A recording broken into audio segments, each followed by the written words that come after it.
Mohan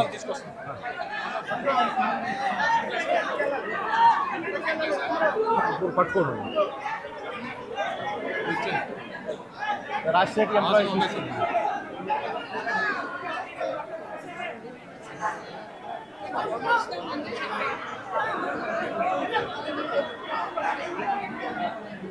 Visakhapatnam steel ప్లాంట్లో steel melting షాపులో జరిగిన ఈ ప్రమాదంలో ఇప్పటికే దాదాపుగా 9 మంది చనిపోయిన పరిస్థితుల మధ్య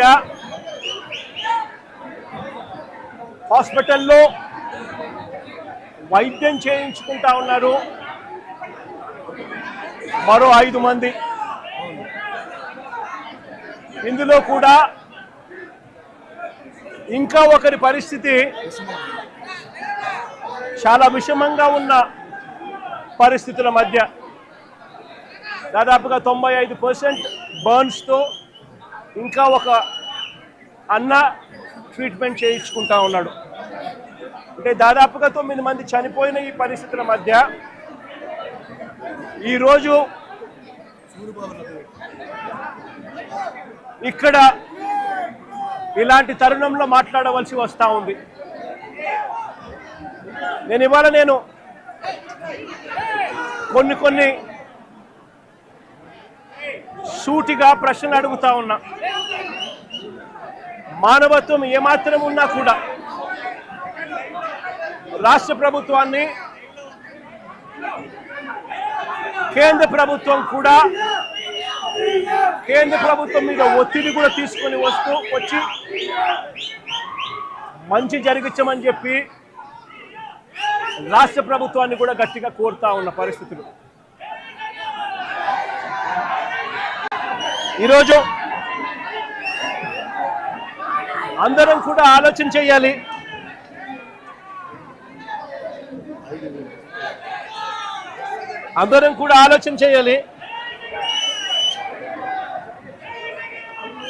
ఈరోజు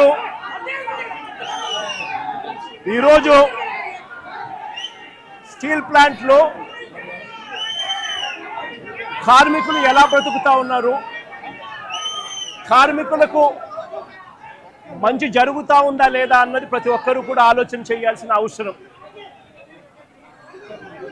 2024 వైఎస్ఆర్సీపీ ప్రభుత్వం ఉన్నంత వరకు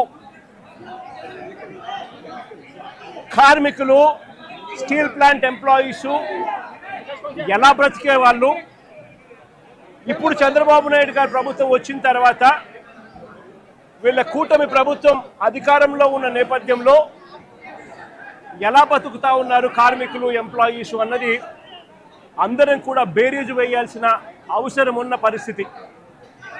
ఒకసారి గమనించినట్లయితే ఇదే స్టీల్ ప్లాంటు ప్రైవేటీకరణ అప్పట్లో ప్రస్తావన వచ్చినప్పుడు వైఎస్ఆర్సీపీ ప్రభుత్వం గట్టిగా దీన్ని ఆపింది. ఇందులో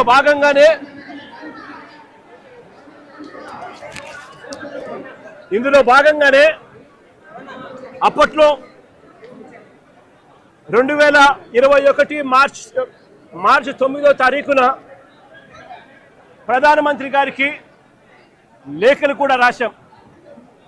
ఎట్టి పరిస్థితిలోనూ స్టీల్ ప్లాంట్ ప్రైవేటైజేషన్ జరగకూడదు, ఈ ప్లాంట్ను నిలబెట్టగలిగే పరిస్థితికి వివరిస్తూ ఏ రకంగా చేస్తే ఈ ప్లాంటు నిలబడగలుగుతుంది అని చెప్పి సలహాలు ఇస్తూ ప్రధానమంత్రి గారికి లేఖ కూడా రాశాం. 9వ తారీఖున లేఖ రాశాం.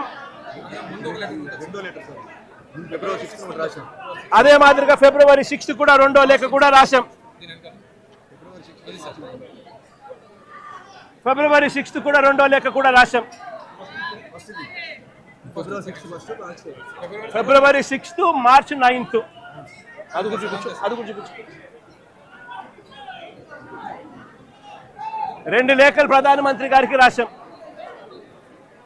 ఫిబ్రవరి 6th, మార్చి 9th. దీని తర్వాత మేలో 2021 మేలో ఏకంగా అసెంబ్లీలో తీర్మానం చేశాం. ఇది అసెంబ్లీలో తీర్మానం చేసిన మినిట్స్. ఎట్టి పరిస్థితుల్లోనూ స్టీల్ ప్లాంట్ను ప్రైవేటైజ్ చేయడం అన్నది అన్యాయము, చేయొద్దండి అని చెబుతూ ఏ రకంగా ఈ ప్లాంట్ను గొప్పగా నిలబెట్టగలుగుతాము, ఏ రకమైన మార్పులు చేర్పులు చేయగలిగితే ఈ ప్లాంటు బ్రహ్మాండంగా నడిచే పరిస్థితి ఉంటుంది అని చెప్పి కూడా వివరిస్తూ సలహాలు కూడా ఇచ్చాం. ఈ సలహాలన్నీ కూడా ఇస్తూ అసెంబ్లీలో తీర్మానం చేసి therefore the house unanimously resolves to oppose the decision of the government of India on strategic disinvestment of government of India's shareholding in RINL Visakhapatnam along with the management control by way of privatization. Also resolve to request the government of India to consider the measures suggested by the Honorable Chief Minister of Andhra Pradesh in his letter dated 6th February 2021 and 9th March 2021 to make RINL profitable and remain the pride of Telugu people and the state of Andhra Pradesh. ఈ మాదిరిగా అసెంబ్లీలో తీర్మానాలు సైతం చేసి ప్రైవేటైజేషన్ను అడ్డుకోగలిగాం, ఆపగలిగాం, ఎంప్లాయీస్కు తోడుగా నిలబడగలిగాం. అంతేకాదు ప్రధానమంత్రి గారు విశాఖపట్నం వచ్చినప్పుడు నవంబర్ 12, 2022 సాక్షాత్తు ప్రధానమంత్రి గారి సమక్షంలోనే ప్రైవేటైజేషన్కు ఆపండి అని చెప్పి కూడా ప్రధానమంత్రి గారిని కోరడం కూడా జరిగింది. పబ్లిక్ మీటింగ్లో ప్రధానమంత్రి గారి సమక్షంలోనే. నేను చెప్తా ఉన్నా, ఆ వాలెట్కి వైఎస్ఆర్ కాంగ్రెస్ పార్టీ అంత గట్టిగా ఎంప్లాయీస్కు తోడుగా ఉన్నది కాబట్టి, అంత గట్టిగా నిలబడింది కాబట్టి ఆ రోజు 28,000 మంది ఉద్యోగస్తులు పనిచేస్తూ ఉన్నారు వైఎస్ఆర్ కాంగ్రెస్ పార్టీ ప్రభుత్వం దిగిపోయే నాటికి.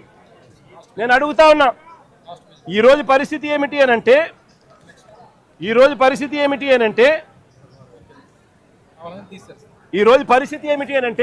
కేవలం ఈ 2 సంవత్సరాల కాలంలోనే ఏకంగా 28,000 మంది పనిచేస్తూ ఉన్న ఈ సంస్థలో కాంట్రాక్ట్ అయితేనేమి, పర్మనెంట్ ఎంప్లాయీస్ అయితేనేమి, రెగ్యులర్ ఎంప్లాయీస్ అయితేనేమి 28,000 పనిచేస్తూ ఉన్న పరిస్థితుల మధ్య 2024 మన ప్రభుత్వం దిగిపోయే నాటికి ఈ 2 ఏళ్లలో ఏకంగా 10,500 మందిని తీసేశారు. కాంట్రాక్ట్ ఎంప్లాయీస్ని 6,500 మందిని తొలగించారు. విఆర్ఎస్ ప్రకటించి బలవంతంగా విఆర్ఎస్ తీసుకునేట్టుగా ఒత్తిడి తీసుకొస్తూ మరో 1,800 మందిని తప్పించారు. రిటైర్ అయిపోయిన వాళ్ళు మరో 2,500 మంది, దాదాపుగా 10,500 మందిని ఈ 2 ఏళ్లలోనే తొలగించడం జరిగింది, తీసేయడం జరిగింది. ఈ రకరకాల కారణాల వల్ల ఈరోజు ఎంప్లాయీ స్ట్రెంత్ కేవలం 17,000కు మాత్రమే 16,000కు మాత్రమే పడిపోయి ఉన్న పరిస్థితులు. ఆశ్చర్యం ఏమిటి అనంటే ఈ 16,000 మంది ఎంప్లాయీస్ను పరిస్థితి ఎలా ఉంది అని చెప్పి కూడా ఒకసారి గమనించినట్టయితే 4.5 నెలల జీతాలు పెండింగ్, 4.5 నెలల జీతాలు పెండింగ్. మరో వంక ఎప్పుడూ చూడని విధంగా, దేశంలో ఎక్కడ జరగని విధంగా మొట్టమొదటిసారిగా ఉద్యోగస్తుల జీతాలు ప్రొడక్షన్ లింక్డ్ జీతాలు